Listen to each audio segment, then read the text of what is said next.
गोविंद जय जय गोपाल जय जय राधा रमन हरि गोविंद जय जय गोविंद जय जय गोपाल जय जय राधा रमन हरि गोविंद जय जय हे कृष्ण गोविंद हरे मुरारे हे नाथ नारायण वासुदेव हे कृष्ण गोविंद हरे मुरारे हे नाथ नारायण वासुदेव गोविंद जय जय गोपाल जय जय राधा रमन हरि गोविंद जय जय गोविंद जय जय गोपाल जय जय राधा रमन हरि गोविंद जय जय हे कृष्ण गोविंद हरे मुरारे हे नाथ नारायण वासुदेव हे कृष्ण गोविंद हरे मुरारे हे नाथ नारायण वासुदेव गोविंद जय जय गोपाल जय जय राधा रमन हरि गोविंद जय जय गोविंद जय जय गोपाल जय जय राधा रमन हरि गोविंद जय जय हे कृष्ण गोविंद हरे मुरारे हे नाथ नारायण वासुदेव हे कृष्ण गोविंद हरे मुरारे हे नाथ नारायण वासुदेव गोविंद जय जय गोपाल जय जय राधा रमन हरि गोविंद जय हे कृष्ण गोविंद हरे मुरारे हे नाथ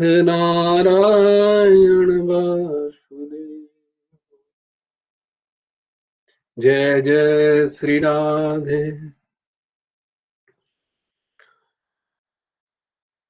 गुरुर्ब्रह्मा गुरुर्विष्णु गुरुर्देव महेश्वर गुरुर्साक्षात् परब्रह्म तस्मै श्री गुरवे नमः कृष्णाय वासुदेवाय हरये परमात्मने प्रणतक्लेशनाशाय गोविन्दाय नमो नमः कृष्णाय वासुदेवाय देवकीनन्दनाय च नन्दगोपकुमाराय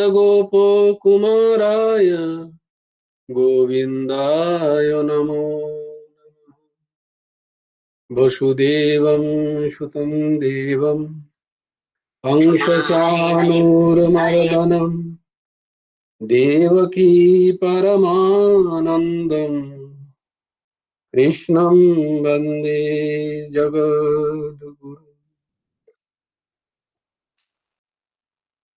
নবকুমার আরেকটা অধ্যায় তোমাদেরকে স্বাগত। হুম।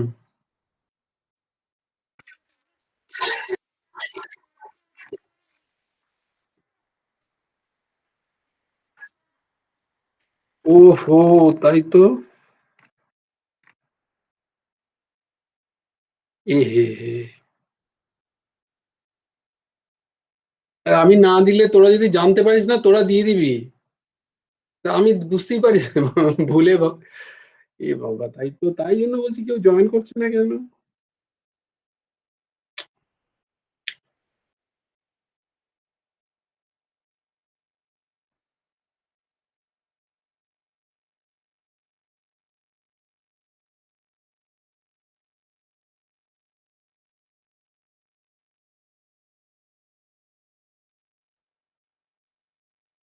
আমারই ভুল হয়ে গেছে।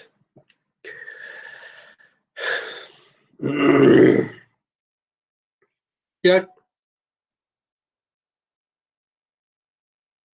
दाने दाने पे लिखा रहता है खाने वाले का नाम, वो ऐसे ही है। काने काने में लिखा रहता है भगवान नाम सुनने के नाम। अब भगवान नाम तुम लोगों को मिल गया, কারণ আজকে হচ্ছে যুগাধ্যা তিথি। তো ভাবলো এই দাস বা দানের খুব মহিমা আজকের। যে যা দান করবে সেটা অক্ষয় হয়ে যাবে। অক্ষয় নবমীও বলা হয় এটা। তো যাই তুমি দান করো, যাই পুণ্য কাজ করো, নাম করো, যাই করো, বিশেষ করে দানের খুব মহিমা এই দিনটাতে। তাই ভাবলাম এই দাস একটুখানি নাম দান করুক।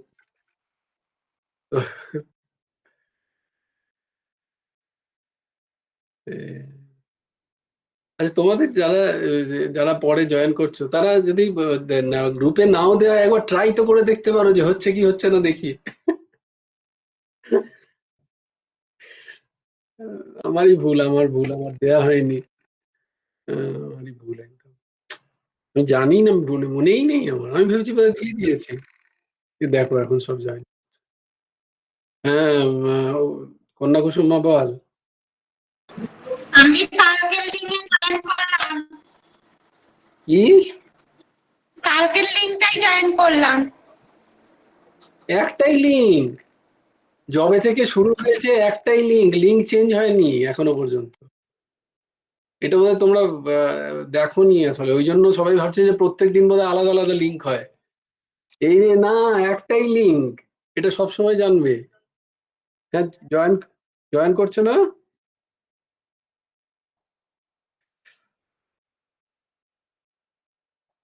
সব ডেকে ডেকে নিয়ে আসতে হয় ক্লাসে,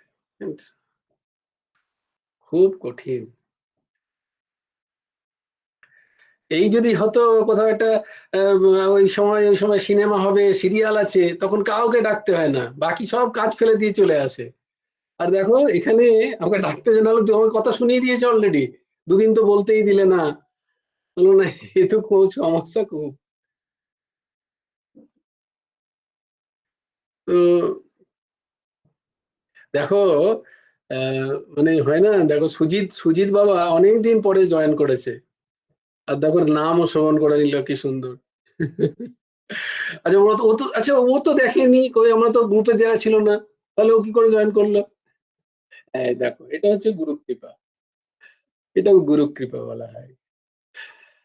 আহ, জয় গুরু। তো হ্যাঁ, জয় গুরু রাধেশ্যাম। হ্যাঁ বলো, শ্লোকগুলো বলো।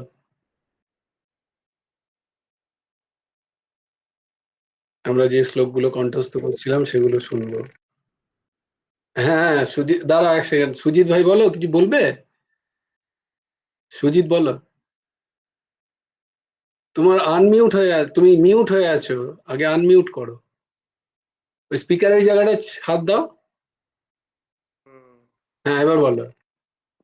বলছি যে আমার হোয়াটসঅ্যাপটা উড়ে গিয়েছিল, দিয়ে ক্লাস করতে পারি না আজকে। সত্যি গুরুর কৃপা, গুরুকে আমি ডেকেছিলাম যে হ্যাঁ আমার ক্লাসে, আমি তো ফোনের অতটা বুঝি না। হ্যাঁ হুম। হ্যাঁ, নিয়ে ওরা আবার দেখি ডাউনলোড করেছে, করে আমি দেখলাম ক্লাসটা করি। ক্লাসটা করলে বিরাট বিরাট মনে শান্তি পাওয়া যায়। হুম। বাহ বাহ। এই তো দেখো, একদম, আমি তো এই 2 দিন আর যেতে পারি না আশ্রম। হ্যাঁ হ্যাঁ, হ্যাঁ, তারপরে এই অনুষ্ঠানটায় যেতে পারলাম না স্যার। দেখি স্বাভাবিক। কালকে যাবো, দামোদর হ্যাঁ, মাস জিও তো। জিও জিও জিও। আমি যাই, আমি প্রায় যাই। আমার খুব গুরুর কৃপা আমার আছে। ঠিক। মার আমি দেখছি ক্লাসটা করছি। হ্যাঁ হুম। হ্যাঁ, করো, মাকে শোনাও, খুব ভালো। মাকে শোনাচ্ছি। বেশ, রাখছি। জয় গুরু হ্যাঁ হ্যাঁ রাধেশ্যাম। হ্যাঁ, ভালো থেকো। হ্যাঁ, জয় গুরু। হ্যাঁ বলো শ্লোকগুলো। দশটা নিজে দেখো। আমি বলবো? হ্যাঁ, আচ্ছা। জয় গুরু জয় গুরু রাধেশ্যাম। জয় গুরু রাধেশ্যাম। ধর্মক্ষেত্রে কুরুক্ষেত্রে সমবেতাযুক্তবঃ मामकाः पाण्डवश्चैव किमकुर्वत सञ्जय यत्र योगेश्वरः कृष्णो यत्र पार्थो धनुर्धरः तत्र श्रीर्विजयो भूतिर्ध्रुवा नीतिर्मतिर्मम यदा यदा हि धर्मस्य ग्लानिर्भवति भारत अभ्युत्थानम् अधर्मस्य तदात्मानं श्रियम्यहम् परित्राणाय साधूनां विनाशाय च दुष्कृतां धर्म संस्थापनार्थाय सम्भवामि युगे युगे कर्मण्येवाधिकारस्ते मा फलेषु कदाचन मा कर्मफलहेतुर्भूर्मा ते सङ्गस्त कर्मणि योगस्थः कुरु कर्माणि सङ्गं त्यक्त्वा धनञ्जय सिद्ध सिद्धो समो भूत्वा समत्वं योग उच्यते विहाय कामान्य सर्वान् पुमांश्चरति निःस्पृह निर्मम निरहङ्कारो स शान्तिम् अधिगच्छति तमेव शरणं गच्छ सर्वभावेन भारत तत्प्रसादात् परां शान्तिं स्थानं प्राप्स्यसि शाश्वतम् तत्विद्धि प्रणिपातेन परिप्रश्नेन सेवया उपदेक्षन्ति ते ज्ञानं ज्ञानिनस्तत्त्वदर्शिनः श्रद्धावान् लभते ज्ञानं तत्परः संयतेन्द्रियः ज्ञानं लब्ध्वा परां शान्तिम् अचिरेणाधिगच्छति कार्पण्यदोषोऽपहत स्वभावो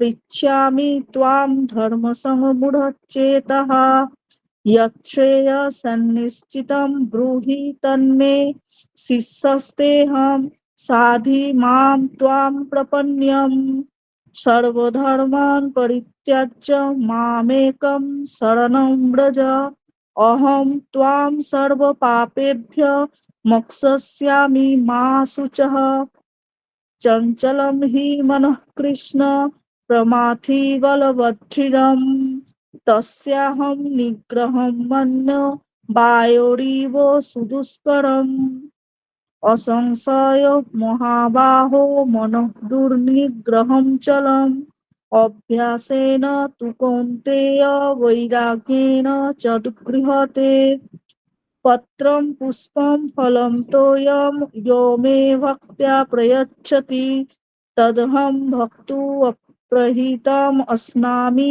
प्रयतस्मनः यत्करोषि यदश्नासि यज्जुहोषि ददासि यत्तपस्यासि कौन्तेय तत्कुरुष्व मदर्पणम् जय गुरु राधे श्याम জয় গুরু রাধেশ। বাহ, খুব সুন্দর। আমরা ছিলাম এই দামোদর মাসে, কার্তিক মাসে পরম আরাধ্য সচ্চিদানন্দ সদ্গুরু পরমহংস ঠাকুর শ্রী শ্রী হেমন্ত দেবজিউর আবির্ভাব মাসে আমরা তাঁরই রচিত গুরুমুখে গীতা উপদেশ গ্রন্থ এবং কথাসার ভাগবতী কথা থেকে আমাদের সৎসঙ্গ।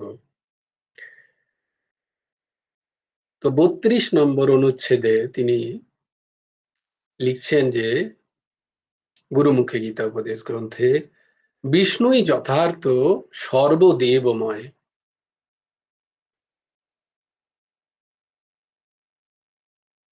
মনুষ্যগণ শিব, কালী, দুর্গা, ইন্দ্র, বরুণাদি যে দেবতারই উপাসনা করুন না কেন, তা প্রকারান্তরে শ্রী ভগবানেরই উপাসনা হইয়া যায়।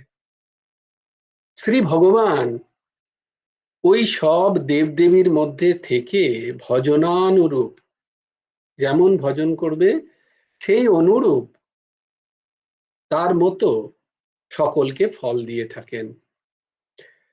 ফল কিন্তু ভগবানই দেন। সবাই ফল যে দিচ্ছেন তার একমাত্র কারণ হচ্ছেন ভগবান। মনুষ্যগণ যাহাই করুক না কেন, সর্বতোভাবে শ্রী হরিরই ভজন পথের অনুবর্তন করতে থাকে। বলে তাহলে হয় না কেন? না, হয় কিন্তু দেরিতে হয়।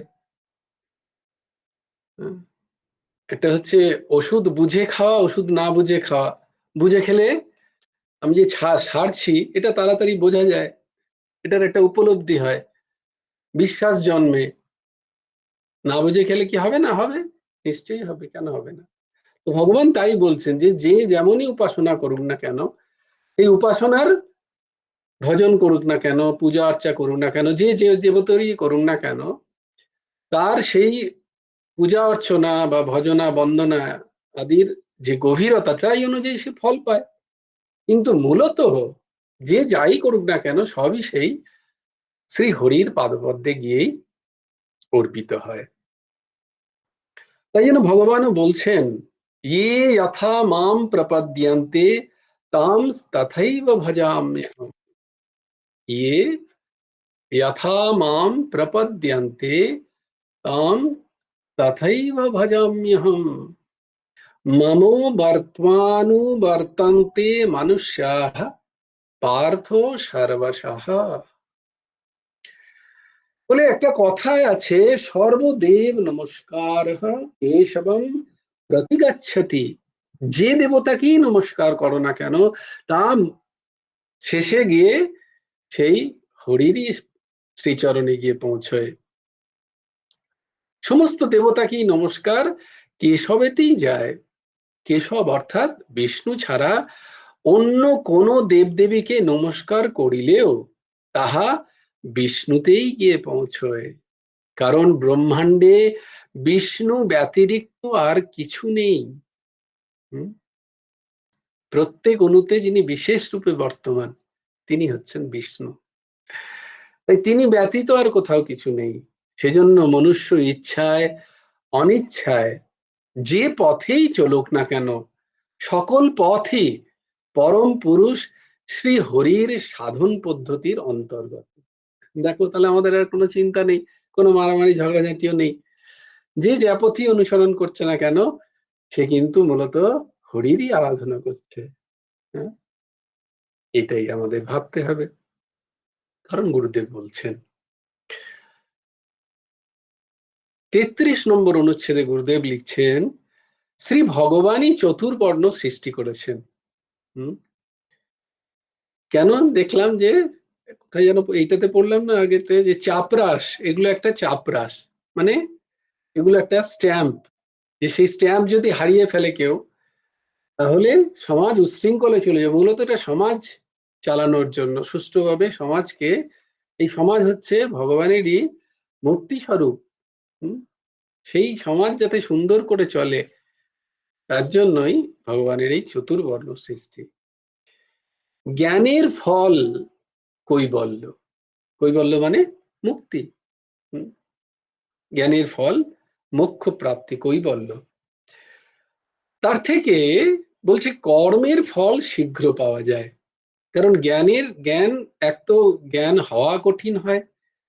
জ্ঞান শুধু শুনলেই হবে না, শুধু মুখস্থ করলেই হবে না, মনে রাখলেই হবে না, সেটাকে আত্মসাৎ করতে হবে, সেটাকে নিধিধ্যাসন করতে হবে, তাই না? শ্রবণ মনন নিধিধ্যাসন চাই। যতক্ষণ না জ্ঞানের সেই নিধিধ্যাসনের পর্যায়ে পৌঁছচ্ছে জ্ঞান, ততক্ষণ জ্ঞান কৈবল্যদায়ী হয় না বা তার উপলব্ধি হয় না।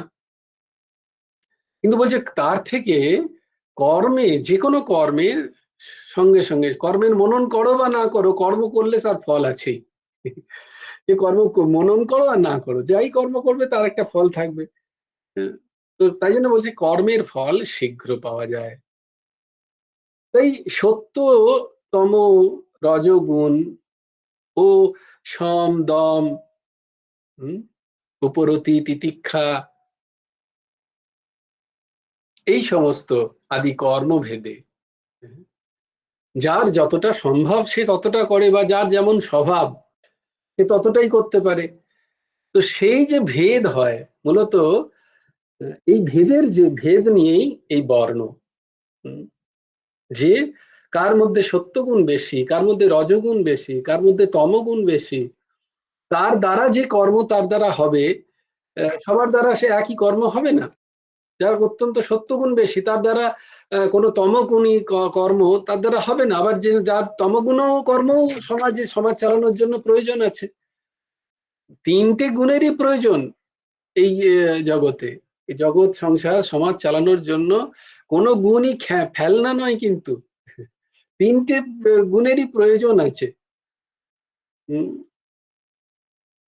কিন্তু যে প্রয়োজন যেখানে লাগে আর কি, সেখানে সেই গুণের প্রয়োজন হয় সেই কাজ করতে গিয়ে। এখন কেউ সত্যগুণী, তাকে যদি বর্ডারে দাঁড় করিয়ে দেওয়া হয়, সে তো ভগবান আরাধনা ভজন করবে মালা নিয়ে, তো সে তো আর গুলি চালাবে না।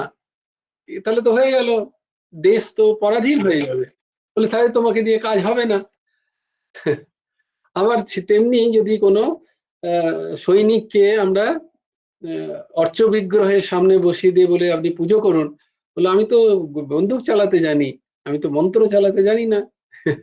তো যার যেরকম গুণ, তার সেই গুণ অনুযায়ী তার কর্ম, এবং সেই কর্মের ফল কিন্তু শীঘ্র পাওয়া যায়।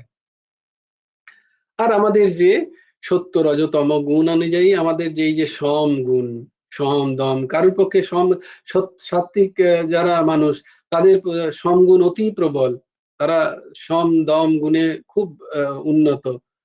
তারা ইন্দ্রিয় নিগ্রহ করতে পারেন, মন নিগ্রহ করতে পারেন। উপরতি তিতিক্ষা আছে, তারা সহ্য করতে পারেন।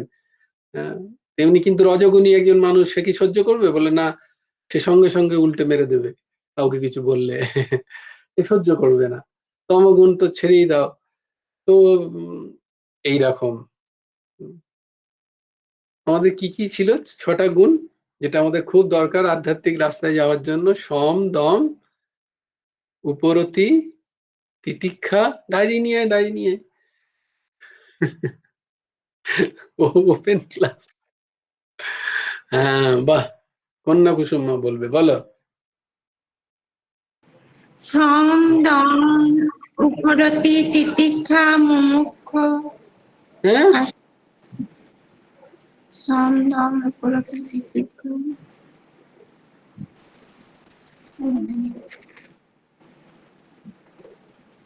কি? সম, দম, উপরতি, তিতিক্ষা, তারপরে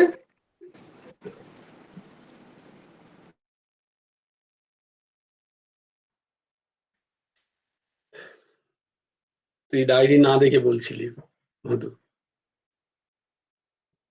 খাতা নেই, এই পেয়েছি উড়ছে সীমানায়। আমি বলে দাও, আমি বললে তো তোমরা কেউ লিখছই না, দেখো আর কেউ বলছে না। এরম করতে নেই, এটা ক্লাস করছো তোমরা। হ্যাঁ বলো। সম, দম, উপরতি, তিতিক্ষা, ঊর্ধ্বসীমা বল।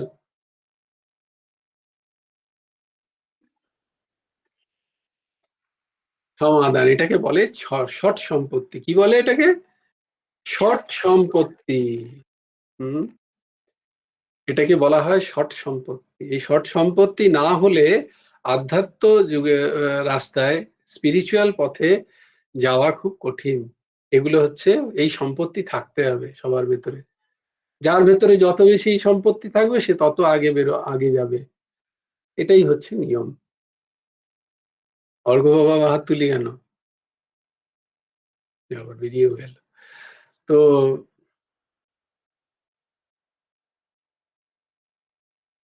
আর তুই যে মুমুক্ষুত্বর কথা বলছিলি, সেটা কি? সেটা এবার কে বলবে বলো? ষট সম্পত্তি তো তার মধ্যে একটা, 4টে আছে এরকম। তার মধ্যে ষট সম্পত্তি আর মুমুক্ষুত্ব বলেছে একটা। এর আগে দুটো কি আছে? ও হ্যাঁ, বলো।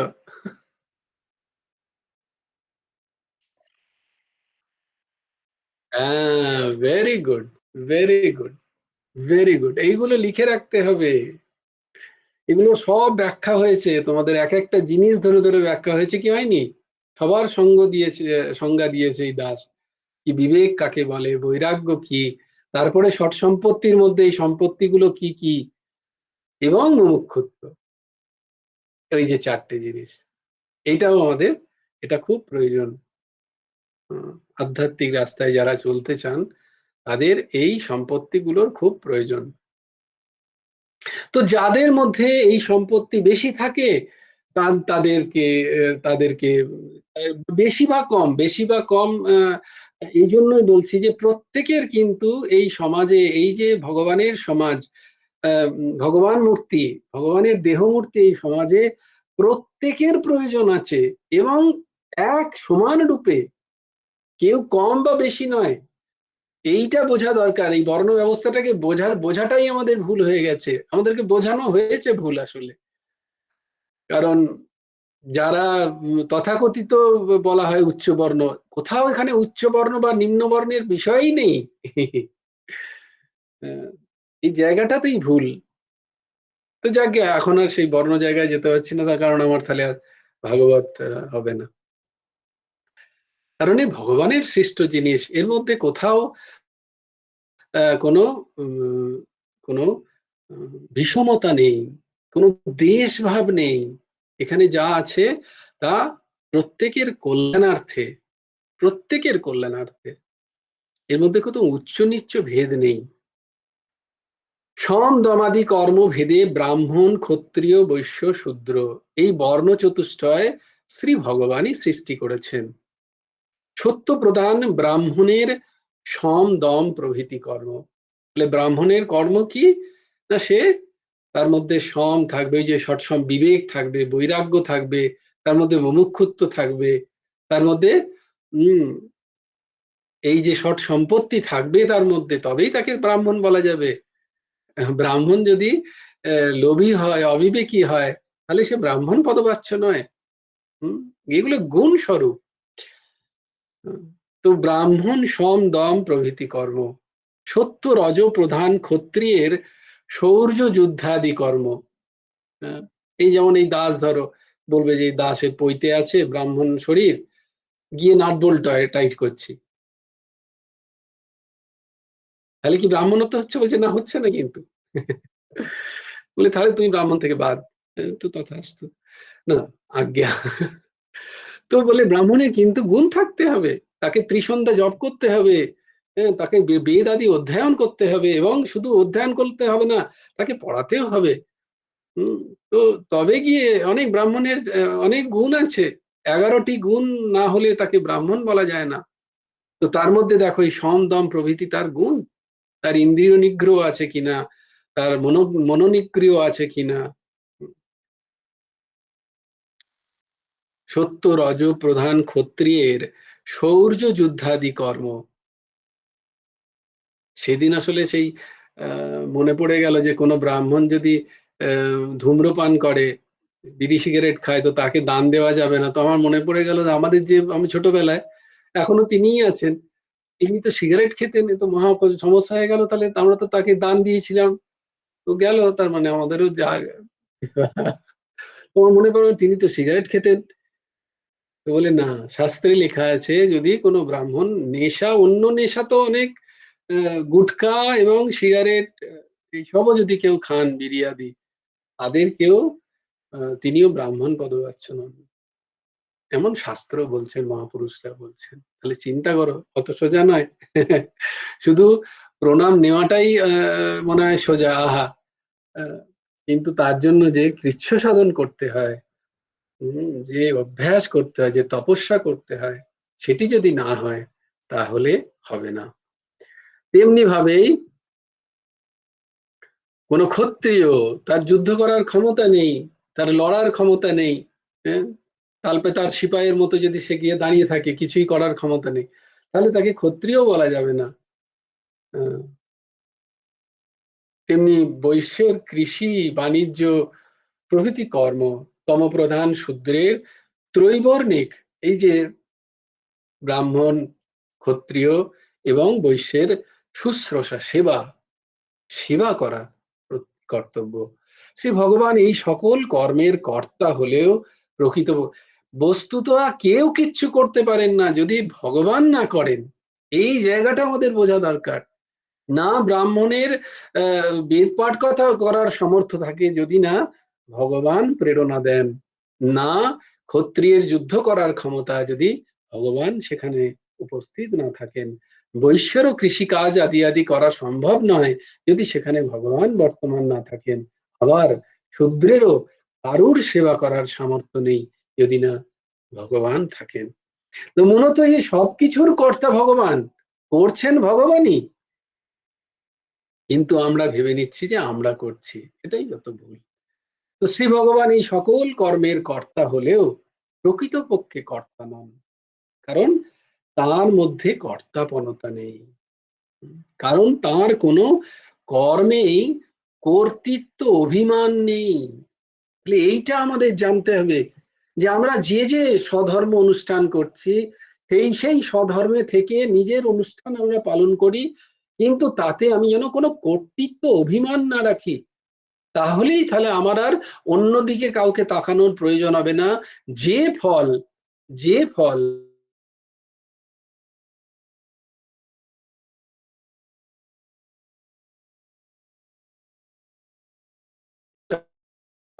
যে ফল একজন ব্রাহ্মণ বেদ পাঠ করে পাবেন, সেই একই ফল শূদ্র একজন সেবা করে পাবেন। ফলে কারুর কোনো তারতম্য নেই, কারণ করছেন মূলত ভগবানই।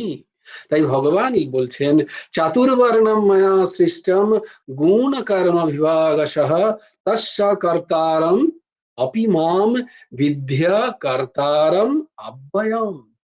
চতুর্থ অধ্যায়ের 13 নম্বর শ্লোক। এই চতুর্বর্ণ আমি সৃষ্টি করেছি এবং গুণ কর্মের বিভাগ অনুযায়ী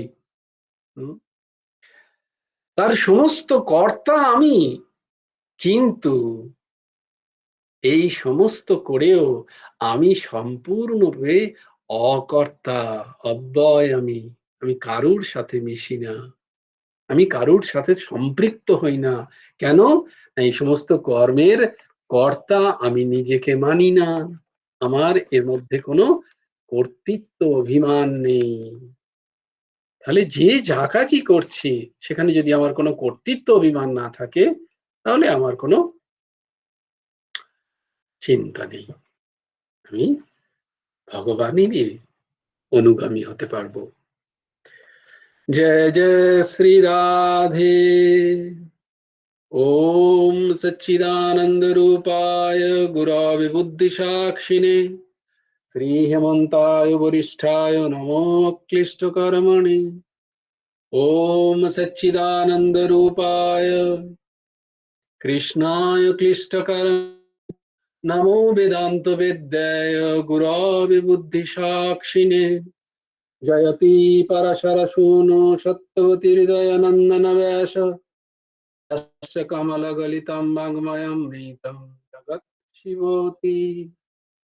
यस्यानुभवमखिलं श्रुतिसारमेकम् अध्यात्मदीपम् अतितितीर्षतां तमोहन्दम् संसारिणां करुणाय पुराणगुह्यम् तं व्यासो शृणुमोपयामि गुरुं मुनीनाम्।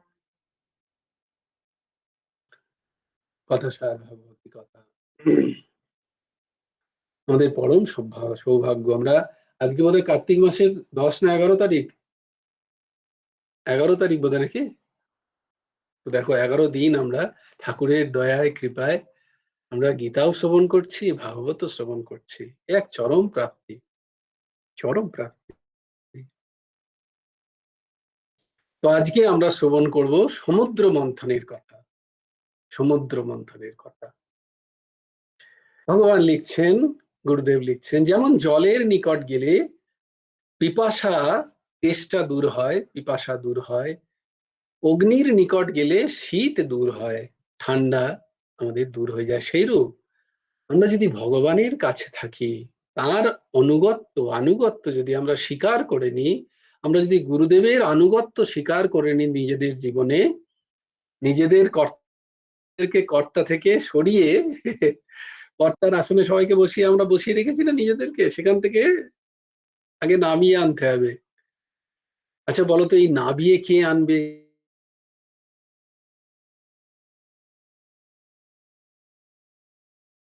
আনবে ওই জায়গা থেকে, আবার ওই চেয়ারেই নামিয়ে আনবে ভগবানকেও। সেটা কি? Guess what? কোন মানেগা করোড়পতি? একজন হাত তুলেছে, যদি জেনে যায় তাই জন্য আগে তাকে জিজ্ঞেস করবো না। হ্যাঁ, ঊর্ধ্বশী। আর কেউ নেই? কে বলবে? পম্পামা বলবে, বলো। ভগবানের নাম। হ্যাঁ, ঊর্ধ্বসীমা, তোমার উত্তর বলো।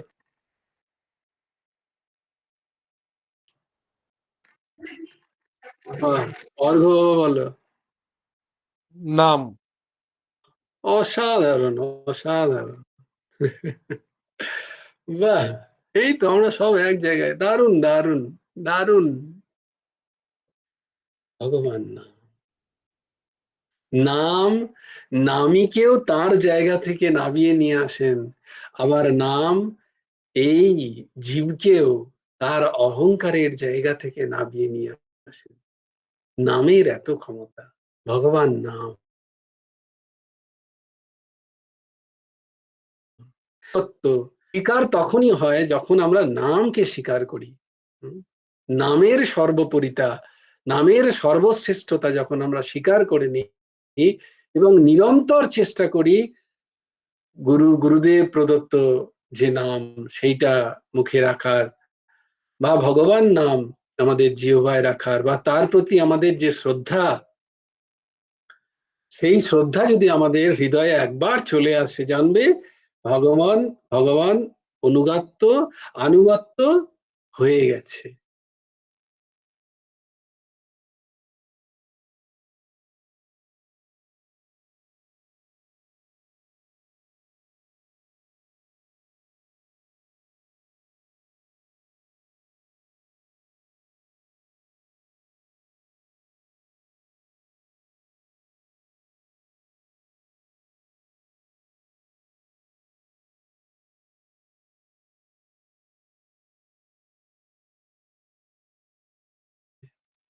এবং বলছে ভক্তিরও সংজ্ঞা আর কিছু নয়, বিশাল বড় ভক্তির সংজ্ঞা কোথাও জোগাড় করতে হবে না। ভগবান নামের প্রতি আকর্ষণটাই ভক্তি। ভগবান নামের প্রতি আকর্ষণ, সে মন ভালো লাগুক বা না লাগুক, ইচ্ছা হোক বা না হোক, আমায় করতে হবে, আমাকে ভগবান নাম করতে হবে। আমি কেন ভুলে আছি? আমি নাম নেব না। সেদিন একজন সত্যিই আমাকে কাঁদিয়ে দিয়েছে, মানে খুশির আনন্দে। আমি তাকে বললাম যে এতগুলো নাম করিস, বলে সে কি, তুমি তো বলেছিলে যে ওটা সবসময় চলা উচিত। আমি শুনে অবাক হয়ে গেলাম। ধন্য ধন্য ধন্য। হ্যাঁ, আমি ভাবছিলাম যে এই কয়েকটা বলবো সংখ্যা, এই সংখ্যাটা করে নাও আজকে। সে আমাকে বলছে, উল্লে তুমি তো বলেছিলে ওটা তো নিরন্তর চলা উচিত। তো বলছে আমি যখন না চলে আমি ভুলে যাই, আমার মনে হয় যেন এই রে কিছু একটা তো ভুলে গেছি। আহা, শুনে গদগদ হয়ে গেল মনটা, মানে খুশিতে চোখের জল বেরিয়ে আসে না, সেই যে এলো সেদিন আর কি। আহ, এইরকম হওয়া উচিত আমাদের হৃদয়। নিরন্তর নাম যদি না চলে, যেন একটা গ্লানি লাগে। একটা কোথায় যেন ফেসেছিলাম, কেনই বা ফেসেছিলাম, ব্যর্থ কথায় কেন ফেসে আছি, সংসারের কথায়, পরনিন্দা পরচর্চায়। কোনো লাভ থাকলে বলে দিও আমাকে, যে অনেক লাভ আছে এরকম। তুমি জানো না, তাহলে আমিও করবো কাল থেকে। কিন্তু নামের অশেষ অশেষ লাভ। শ্রী ভগবানের আনুগত্য স্বীকার করলে গুরুদেব লিখছেন যে সর্ববিধ দুঃখ নিবারিত হয়, সমস্ত দুঃখ থেকে পরিত্রাণ পাওয়া যায় একমাত্র শ্রী ভগবানের আনুগত্য। ভগবানের আনুগত্য মানে ভগবানের নামের সাথে যোগ নিজের। যদিও শ্রী ভগবানের কোনো পক্ষপাত নেই, তথাপি অনুগতদের প্রতি তার একটা অনুকম্পা আছে, সেটা স্বাভাবিক। এটা ঠিক পক্ষপাতের মতো, আসলে কিন্তু পক্ষপাত নয়। তাই বারবার অসুরগণ কর্তৃক দেবতারা উৎপীড়িত হওয়ায় শ্রী ভগবানের ইচ্ছা হলো দেবতাদের অমৃত খাওয়াবো, তাহলে আর অসুররা তাদেরকে মারতে পারবে না। তাই দেবতাদের তিনি বললেন যে চলো আমরা সমুদ্র মন্থন করব, সমুদ্র মন্থন করলে সেখান থেকে অমৃত বেরোবে, সেই অমৃত তোমরা পান করে নিও, ব্যাস তোমাদের আর তাহলে কেউ মারতে পারবে না। দেবতারা খুব খুশি। যেমন কাষ্ঠ থেকে অগ্নিকে, গাভী থেকে ঘৃতকে এবং পৃথিবী থেকে অন্ন ও জলকে চেষ্টার দ্বারা লাভ করা হয়, সেইরূপ উদ্যমের দ্বারাই কার্য সিদ্ধি হয়। তাই নামও আমাদের উদ্যম চাই, নাম উদ্যম চাই। যখন হবে তখন হবে, যতগুলো হলো ততগুলো হলো, এরাম করলে হবে না। বাকি সবের জন্য উদ্যম আছে। আমি আমার খাবার জোগাড় করতে উদ্যম করছি কি করছি না, আমার পুরুষকার লাগাচ্ছি কি লাগাচ্ছি না, রান্না করতে হচ্ছে কাঁচা খেয়ে নিচ্ছ কি না, আমি ঠিক ঠিক সেদ্ধ বসাচ্ছি, সুন্দর সুন্দর মশলা দিচ্ছি, তাতে কই আমাদের যেমন তেমন করে খেয়ে নিচ্ছি না? ওইগুলো সব ঠিক ঠিক আছে। ঠিক ব্র্যান্ডের কাপড় চাই আমার, এটা ঠিক হচ্ছে না, তার জন্য দোকান আছে, তার জন্য পয়সা জোগাড় করতে যাচ্ছি আমি, তার বেলা পুরুষকার লাগাচ্ছি, নামের বেলা কেন নয়? এটা সব থেকে বড় প্রয়োজন এই মনুষ্য শরীরের। তার কারণ আমি সেই প্রয়োজনীয়তাই অনুভব করিনি, আমি তার প্রয়োজনীয়তাটাই অনুভব করিনি এখনো পর্যন্ত, যে এই সবের থেকে। কারণ কি বলছেন না, কোটিং একটা হরিম ভজেত, কোটি সব কাজ ত্যাগ করে হরি ভজন করো, এটা আমি বুঝতেই পারিনি, এমনি মুখস্থ করেছি, বলেছি, শুনেছি। কিন্তু বলে, না না এরম তো হয় নাকি কখনো, কোটি কাজ করে হরিনাম ভজন। এখনো একটা উদাহরণ আছে, যদ্যপি এটা সবাইকার অনুসরণের যোগ্য নয়। হরিয়ানায় একটি পরিবার আছে, তার আগে সেই পরিবারের যিনি কর্তা ছিলেন, তিনি প্রবচনাদি করতেন, প্রবচনাদি করে তিনি উপার্জন করতেন, যে যেমন দিত আর কি। তিনি কখনো চাইতেন না, যাচনা করতেন না, প্রবচন করে যেমন করতেন। তো হঠাৎ প্রবচন করতে করতে ওই তার মনে হলো যে ভাগবত করতে করতে, যে আগে তুমি বোঝো আর কি। আপনারা বুঝেছেন, আপনি বুঝেছেন রাজামশাই, না রাজামশাই তুমি আগে বোঝো। তো সেরাম তিনি একদিন হঠাৎ বুঝলেন যে না, আর নয়, আর এসবও নয়, এগুলো প্রপঞ্চ মনে হচ্ছে। কারণ এর মধ্যেও সম্মান প্রাপ্তির আশা থাকে, কিছু না কিছু প্রাপ্তির আশা তো থেকেই থাকে, যে আমি করলাম দেখো কিছুই দিল না, এরকম একটা আশা থেকে থাকে। বলেন না, যেহেতু ভগবান বলছেন যে আমার নামে সমস্ত শক্তি আছে, তাই আমি আর নাম ছাড়া আমি আর কিছু করবই না। সেই পরিবার, তার পরিবার, সে তিনি সাধু মানে গৃহত্যাগী সন্ন্যাসী নন, তার দ্বার গ্রহণ আছে, তার দুটি ছেলে একটি মেয়েও আছেন বোধহয়, তারা কিচ্ছু করেন না, শুদ্ধ সকাল থেকে রাত পর্যন্ত ঘরে বসে নাম করেন ওই পাঁচজন। কি অদ্ভুত পরিবার দেখো, না কোথাও যান, না কিচ্ছু করেন, শুদ্ধ ভগবান নাম। সাধু, বড় বড় সাধু মহাত্মারা তাদের বাড়িতে গিয়ে তাদের দর্শন করতে যান, সেখানে গিয়ে প্রসাদ পেয়ে আসেন, আর কোনো কিছুর অভাব নেই ঘরে। তাহলে এরপরও চমৎকার দেখাতে হবে, সত্যিকার এখনো আছে এখন, তাই জন্যই তোমাদের বলছি, কিচ্ছু করেন না, তার কিছু নেই, ও যে কেউ এসে দিয়ে, অদ্ভুত সব ঠাকুরজি জোগাড় করছে, কেউ না কেউ, কেউ না কেউ এসে কিছু না কিছু দিয়ে যান। তিনি কোথাও চাইতেও বেরোন না, ভিক্ষা করতেও বেরোন না, শুদ্ধ ভগবান নাম। স্বামী স্ত্রী 3 পুত্র কন্যা মিলে সকাল থেকে রাত পর্যন্ত শুধু নাম করেন। অবিশ্বাস্য না?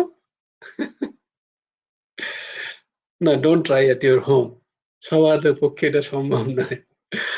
এর জন্য ভগবত কৃপা, গুরু কৃপার প্রয়োজন হয়, নামের প্রতি সেই ভরসা দরকার হয়, নাম সব দিতে পারে।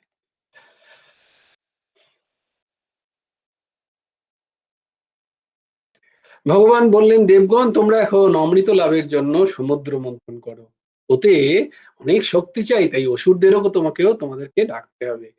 এখন অসুরদের সাথে সন্ধি স্থাপন করে আজ উদ্ধার করতে হবে। শিব ভগবানের পরামর্শে দেবতারা সবাই অসুরদের কাছে গিয়ে অমৃত লাভের আশা নিয়ে সমুদ্র মন্থন করবে এরকম প্রস্তাব দিলে অসুররা তো খুব খুশি। বলে ঠিক আছে, কোনো চিন্তা করো, দেবতাদের কোনো ক্ষমতা নেই, অমৃত উঠলেই আমরা চুরি করে নিয়ে পালাবো, আমরাই খেয়ে নেবো, ওদেরকে দেবো না। চ চ চ চ হবে সব। বলে তাহলে কে অমৃত যে মন্থন হবে, কে সেই দণ্ড হবে কে? বলে মন্দার চল পর্বত, তাকে দণ্ড করো। আর তাহলে রজ্জু কে হবে? না, বাসুকি সে হবে রজ্জু, মানে সে হবে দড়ি। দেবতারা অসুরেরা মন্দরগিরি উত্তোলন করে সব হস্তপদ ভেঙে গেল, কোন রকমে নিয়ে এসে ক্ষীর সমুদ্রে তাকে স্থাপন করেছে। বাসুকিকে বেষ্টন করে সমুদ্র মন্থনের উদ্যোগ হলো। দেবতারা বাসুকি নাগের প্রথমে মুখের দিকে গেছে। ভগবান জানতেন, ইচ্ছা করি বল তোমরা আগে মুখটা গিয়ে ধরো। তো তাদের নিজ দেহকে অপমান, অসুর খুব অপমানিত বোধ করলো। হ্যাঁ, আমরা কি ফেলনা? তোমরাও যে পিতার সন্তান, আমরাও সে একই পিতার সন্তান। কারণ দেবতাদেরও পিতা কাশ্যপ মুনি, অসুরদেরও পিতা কাশ্যপ। এক অদিতির গর্ভে জন্ম দেবতাদের, আর দিতির গর্ভে জন্ম অসুরদের। বলে হ্যাঁ, দুজনেরই তো বাবা এক, তোমাদের মুখকে ধরতে বলেছে, আমরা লেজ ধরবো আর কি? তো তোমরা লেজ ধরবে যাও, আমরা মুখ ধরবো। ভগবান বললেন তথাস্তু, এই যাও যাও দেবতারা সবাই তাড়াতাড়ি যাও, তাড়াতাড়ি যাও, লেজ ধরো গিয়ে। বেশি ইগো দেখিও না। সবাই চোখ টিপে দিলেন একটুখানি ভগবান। দেবতারা বুঝতে পারলেন, কারণ তিনি জানতেন যে বাসুকি নাগকে যখন মন্থন করা হবে তার দেহ থেকে বিষ নির্গত হবে, তাতে সবাই পুড়ে যাবে, এত বিষ বেরোবে। এবার সমুদ্র মন্থন হতে লাগলো, কিন্তু মন্দরগিরি ধীরে ধীরে সাগরের অতল তলে নিমজ্জিত হতে লাগলো। মন্দরগিরি যদি ডুবে যায়, ডান্ডাটাই যদি ডুবে যায়, তাহলে কি করে মন্থন হবে? তাই সবাই আবার শ্রী ভগবানের শরণাপন্ন হলেন। ভগবান কূর্ম রূপ ধারণ করে মন্দরগিরিকে নিজের উপর রেখে সমুদ্র মন্থনের আদেশ দিলেন। বলো কূর্ম ভগবান কি জয়। পৃষ্ঠে মন্দরগিরির ঘর্ষণে কূর্মরূপী শ্রী ভগবানের পিঠ অতি কুণ্ডয়ন, তার বলে খুব সুখ হচ্ছে, তিনি নিদ্রা চলে গেলেন। কূর্মরূপী শ্রী ভগবানের অবয়বের নিকট মন্দরগিরি যেন তৃণতুল্য। যাক, সমুদ্র মন্থনে প্রথমে বিষ উত্থিত হলো, এই দেখো। তাহলে সমুদ্র মন্থন হচ্ছে জানবে কি করে? জীবনে যখন কোনো কর্ম করতে গিয়ে দেখবে বিষোদ্গার আসছে, মানুষের ঘৃণা আসছে, তাহলে জানবে এইবার সমুদ্র মন্থন শুরু হয়েছে।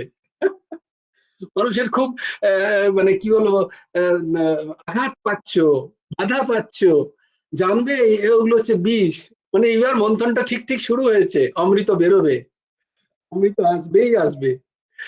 তো বিষে ঘাবড়াতে নেই, বিষে ওই সময় ঘাবড়াতে নেই, ভগবানের স্মরণ নিয়ে সেই বিষ পান করে নিতে হয়।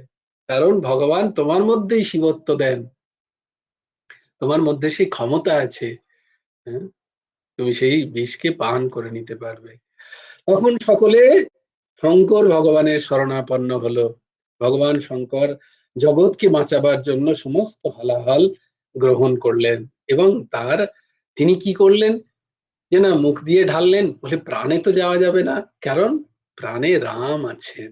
তিনি রা বলে মুখ খুললেন, আর ম বলে মুখ বন্ধ করে বিষ ধারণ করলেন, কিন্তু সেটা ভেতরে যেতে দিলেন না, গলায় ধারণ করে নিলেন। সেই বিষের তীব্রতায় তার গলা নীল হয়ে গেল, তাই তার নাম হয়ে গেল নীলকণ্ঠ।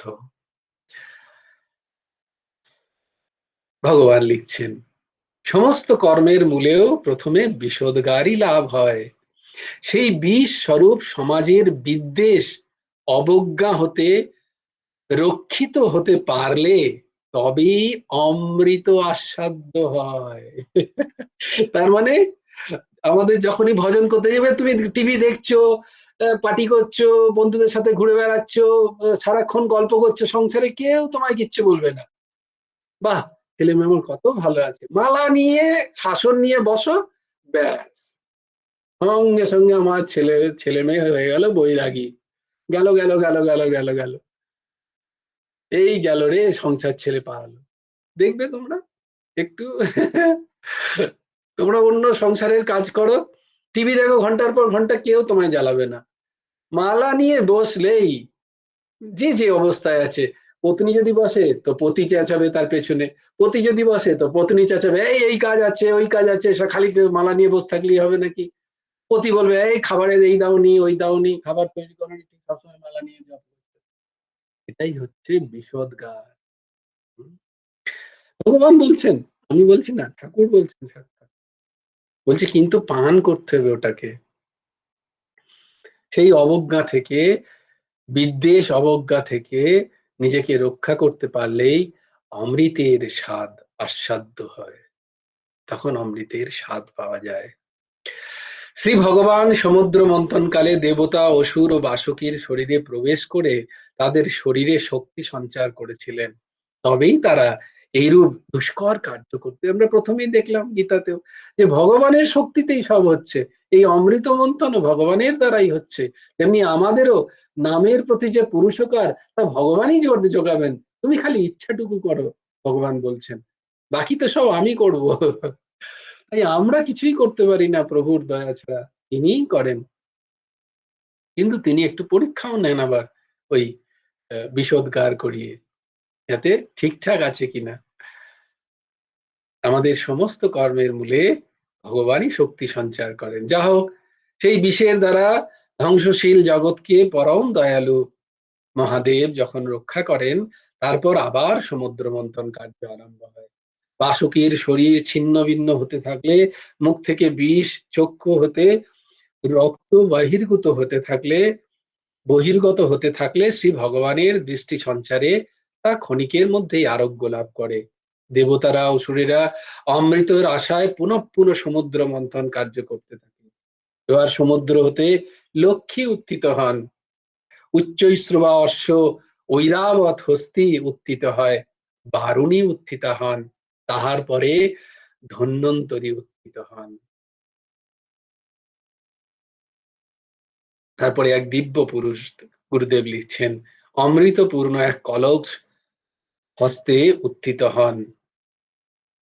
তখন যতখানি বাসকীয় অসুর প্রভৃতি অমৃত ভক্ষণের জন্য চঞ্চল হয়ে ওঠে, ততখানি দেবতারা চঞ্চলতা দেখাননি। ভগবান বলেছিলেন তোমরা বেশি টেনশন নিও না, ম্যা হু না, তো আমি আছি না, তোমার কোনো চিন্তা, আমার হড়বড়ি হড়বড় করো না।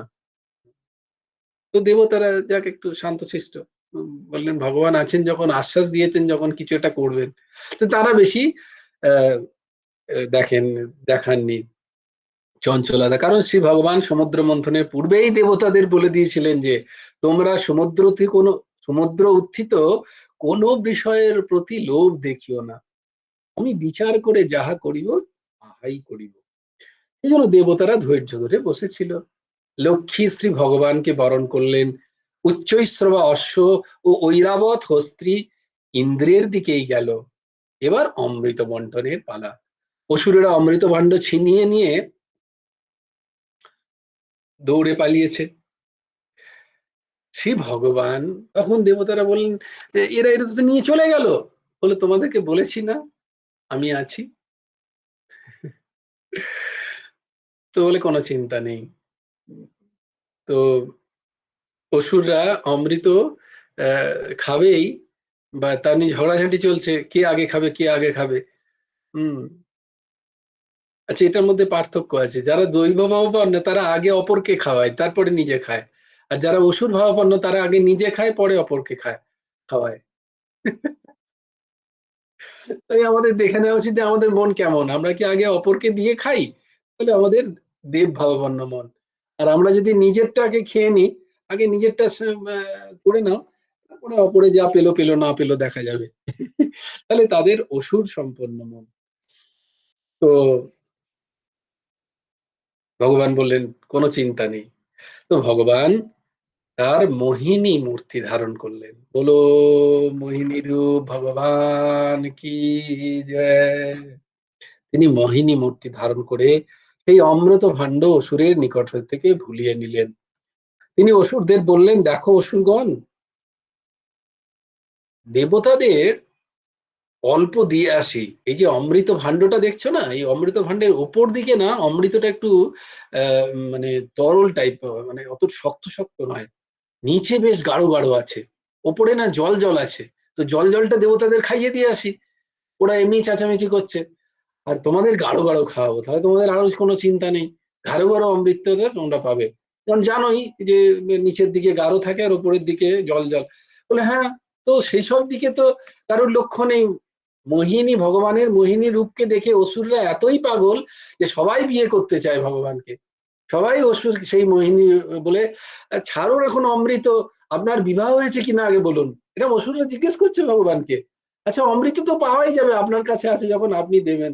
বলে দেখো, পরে কিন্তু বলো না যে আমি বেশি দিয়েছি কম দিয়েছি।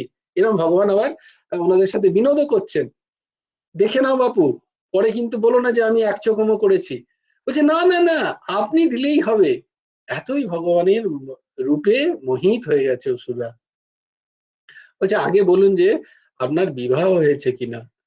এরকম ভাবে অসুরদের সাথে ভগবান অসুরদেরকে ভুলিয়ে দেবতাদের বললেন, তাড়াতাড়ি বসে পড়ো শাড়ি দিয়ে, আমি অমৃত তোমাদের ওপরে ওপরে দিয়ে দিচ্ছি। অসুরদের মধ্যে রাহু চতুর থাকায় সে দেব মূর্তি ধারণ করে দেবতাদের পংক্তিতেই বসেছিল। অমৃত পরিবর্ষণের কালে রাহুর প্রাতে অমৃত পড়তেই চন্দ্র সূর্য বলে দেয়, ভগবান ও অসুর। তখন শ্রী ভগবানের সুদর্শন চক্র দ্বারা অসুরের মস্তক কর্তন হয়ে গেল। তাতে মস্তক ভাগ হলো রাহু এবং ধর ভাগ হলো কেতু। উভয় ভাগই অমৃতের পরশ পেয়ে অমর হয়ে গেল। তাই রাহু মধ্যে মধ্যে চন্দ্র সূর্যকে গ্রাস করে। অসুরদের বেলায় আর অমৃত জুটলো, কিছুই জুটলো না। শ্রী ভগবানের এরূপ পক্ষপাতে কোনো দোষ নেই, কারণ দেবতারা তার অনুগত শরণাপন্ন ভক্ত, আর অসুরেরা যে তার সম্পূর্ণ বিপরীত। তাই কর্মদোষেই ফলের তারতম্য। তাহলে আমরা যে ফলের তারতম্য দেখতে পাই, তার কারণ হচ্ছে আমাদের কর্মের দোষ। আমাদের কর্মেই আমাদেরকে ফল দেয়, তাতে ঈশ্বরের কোনো দোষ নেই। আমরা বলি না যে ঈশ্বরের দোষ, ঈশ্বর এক চোখে, কখনো না। সব কর্মের দোষ, আমাদের কর্মই আমাদেরকে ভোগায়, ঈশ্বরের কোনো দোষ নেই। এই অমৃত পান হতে পান পাত্রের উদ্ভব হয়। অল্প স্বল্প অমৃত যে সমস্ত ঘাসে পড়েছিল, সেই ঘাসই পরে দুর্বা ঘাস হয়ে যায়, যা অমর, যা পূজায় কাজে লাগে। যা হোক, এখন যে সমুদ্র বড় বড় ঢেউগুলো দেখা যায়, উহা সেই মন্থনকালেরই রেশ বলে মনে হয়। ভগবান লিখছেন, শ্রী ভগবান যুগে যুগে তাঁর আশ্রিত ভক্তদের রক্ষাকল্পে অমৃত সদৃশ ভাগবত অমৃত প্রদান করে থাকেন। দেখো, এইটা বোঝার বিষয়। বলে তাহলে এখন আমাদের অমৃত কি? আমাদের এখন অমৃত হচ্ছে শ্রীমদ ভাগবত শ্রবণ। তোমাদের এই দাস বলেছে না, প্রত্যেক দিন 5 মিনিট হলেও, 10 মিনিট হলেও, যতটা তোমরা সময় পাবে, অন্য কিছু শ্রবণ করো না করো, ভাগবত একটু অবশ্যই পারলে পাঠ করো, না হলে শ্রবণ করো। ইউটিউবে অনেক ভাগবত আছে, প্রচুর ভাগবত কথা করেন, বাংলাতেও আছে। ভাগবত শ্রবণ অবশ্যই করো। অমৃত সমান ভাগবত কথা অমৃত তিনি প্রদান করে থাকেন। তাই মনে হয় যারা অসুতে, অর্থাৎ নিজ প্রাণেতে রমণ করেন, যারা শুধু নিজের প্রাণেরই পুষ্টি চান, তারাই অসুর। কিন্তু যারা অপরের প্রাণের পুষ্টির সাথে সাথে নিজের প্রাণের পুষ্টি চান, তারা দৈব ভাবাপন্ন।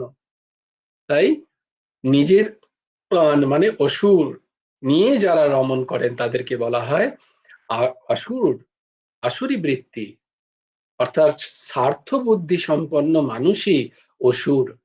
আর যারা শাস্ত্র পরিভাবিত বুদ্ধি সম্পন্ন, উজ্জ্বল স্বভাব, সাত্ত্বিক প্রকৃতির মানুষ, তারাই দেবতা। এই বিরোধ ভাবাপন্ন দেবতা ও অসুর শিষ্যদ্বয় গুরুর নিকট বৈরত্যাগী। তাই এখানে মন্দরাচলে হইলেন সেই গুরুস্থানীয়। কূর্মরূপী ঈশ্বর সকলের মূলে তো আছেনই। বাসকী সত্য রজ তম ত্রিগুণ রজ্জু। আর শাস্ত্র হইল সেই সমুদ্র। শাস্ত্র সাগরে সবকিছু থাকলেও দেব ভাবাপন্ন মানুষ ভক্তি অমৃতই গ্রহণ করেন। রাবণের ছায়া সীতাহরণের ন্যায় অসুর প্রকৃতির মানুষ তাতে বঞ্চিত। কারণ আমরা দেখেছি অনেকেই বলেন যে গুরুদেব তো আমাদের এটা বলেননি, গুরুদেব তো আমাকে এটা করতে বলেননি। গুরুদেব সাক্ষাৎ মন্দারচল হয়ে শাস্ত্র মন্থন করে যে সমস্ত অমৃত তিনি এই 140টি বইয়ে লিখে দিয়েছেন, সেগুলো কাদের জন্য? তিনি যে অমৃত স্বরূপ, তার মুখ নিঃসৃত যে অমৃত, অধরামৃত তিনি পরিবেশন করতেন যে সমস্ত সভাতে, সেগুলো কাদের জন্য বলতেন? সেই সময় তো আমরা খিচুড়ি খেতে যেতাম। গুরুদেব বলছেন, লোকে ভাবছে এই সময় খিচুড়িটা খেয়ে আসি, ভিড়টা কম আছে। এই দাস দেখেছে, এই দাস দেখেছে। আমি অবাক হতাম শুরুতে, যখন এই কোনো স্থিতি তখন তো একেবারেই ছিল না, কিন্তু আমি দেখতাম গুরুদেব বলে যাচ্ছেন, অথচ সবাই গল্প করছে নিজের মধ্যে। তারপরে কেউ খিচুড়ি খেতে চলে যাচ্ছে। এই খেয়েছিস, এখনো খাসনি, যা চলে যা।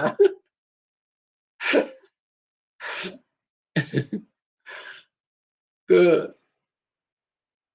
তো গুরুদেব দেখো এখানে সংকেত করছেন যে মন্দরাচল পর্বতের মতো গুরু মূলে তো ভগবান আছেনই, আর সেই শাস্ত্র সমুদ্রকে তিনি মন্থন করছেন। মন্থন করে যা দিচ্ছেন তা কি শিষ্যরা গ্রহণ করছি আমরা? যে গ্রহণ করছে সে অমৃতের স্বাদ পাচ্ছে, যে গ্রহণ করছে না সে এই ত্রিতাপ-দগ্ধ জ্বালায় জ্বলছে। তাতে কি গুরু তাকে ফল দেবেন না? নিশ্চয়ই দেবেন, কিন্তু এই জ্বলাটা, তাতে তো গুরুদেবের কোনো পক্ষপাতিত্ব নেই। গুরু ভগবানের এর মধ্যে কোনো পক্ষপাতিত্ব নেই যে না ওনাকে বেশি দিয়েছেন আর এনাকে কম দিয়েছেন, না না, কখনোই না। যিনি গ্রহণ করছেন তিনি সেই অমৃতের স্বাদ পাচ্ছেন, যিনি করছেন না তিনি ত্রিতাপ-দগ্ধ জ্বালায় জ্বলছেন। এটাই পার্থক্য। গুরুদেবী সেই দিক দর্শন করলেন আমাদের। জয় জয় শ্রী রাধে, জয় জয় শ্রী সীতারাম, হর হর মহাদেব। ভজ গুরু হেমন্ত দেব রাধে শ্যাম, জপ হরে কৃষ্ণ হরে রাম। जय जय श्री राधे, जय जय श्री राधे, जय जय श्री राधे। हरि बल, हरि बल, हरि हरि बल। जय गुरुदेव, जय गुरुदेव, जय गुरुदेव। जय जय परमहंस ठाकुर শ্রী শ্রী হেমন্ত দেব জিউর জয়। জয় গুরু রাধে শ্যাম, বংশী বিভূষিত করন্নবনীরদাভাত, পীতাম্বরাদুর্ণ বিম্ব ফলধর স্যাৎ, পূর্ণেন্দু সুন্দর মুখাদরবিন্দ নেত্রাৎ, কৃষ্ণাৎ পরাৎ কিমপি তত্ত্বহং ন জানে। ध्येयं सदा परिभवग्नमभीष्टदोहं, तीर्थास्पदं शिवविरिञ्चिनुतं शरणं। भृत्यार्थाहं प्रणतपालो भवद्दिपोतं, वन्दे महापुरुषते चरणारविन्दं।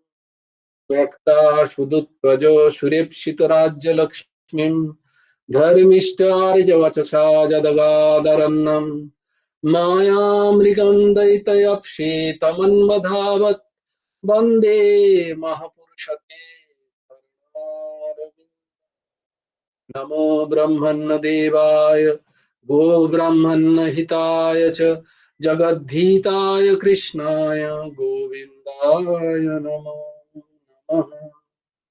जय गुरु राधे श्याम, রাধে শ্যাম রাধে শ্যাম, শ্যাম শ্যাম রাধে রাধে, রাধে কৃষ্ণ কৃষ্ণ, কৃষ্ণ কৃষ্ণ রাধে রাধে। জয় গুরু রাধে শ্যাম। শ্রী গুরার্পণমস্তু, শ্রী হেমন্ত দেবার্পণমস্তু। সকলে ভালো থেকো, সুস্থ থেকো, সুন্দর থেকো। জয়